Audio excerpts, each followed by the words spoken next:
Butterfly daggers, an ancient weapon. One of the reasons for the mirror finish is on the battlefield. You could see behind you, if you were fighting multiple opponents, was always an option. If you turn the blade long this way, you can see wide. You turn the blade at an angle, you can see up and down more. Very well thought out. One of the other reasons that they are a mirror finish is if we're fighting in the sunlight and these gleam, there's a little sunlight coming through, but you can kind of see the gleam here. Imagine full-blown sun on these. The opponent should show up with shades, see?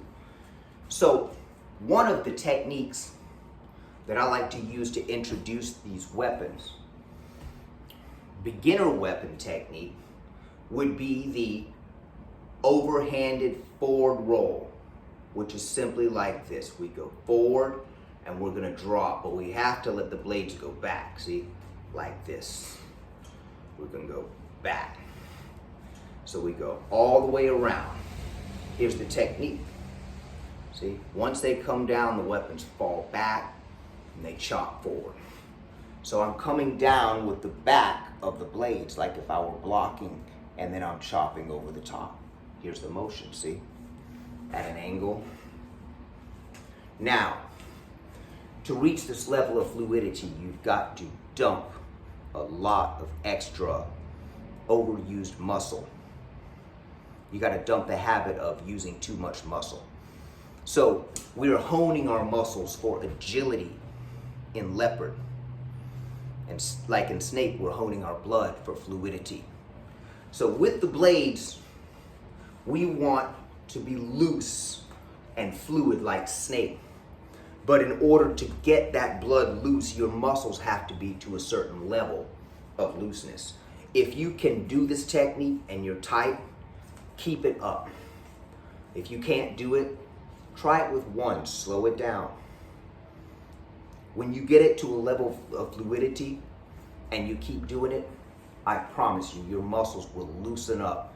You will feel a lot more of what's going on when you're doing chi sao, any type of touching hands or sparring. All right, so forward technique. I want my elbows in, loose, see? From the side. Now, if you feel like you have a grasp on that, the second part of that, we go back like this.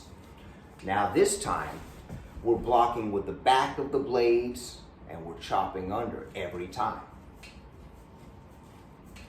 So we want this loose, slinging energy when we do this, because later on we're gonna have this all over the place when we start doing these other techniques.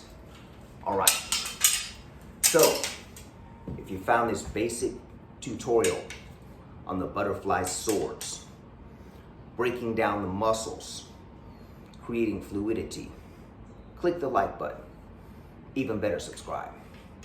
All right, Seafood Les Clements out.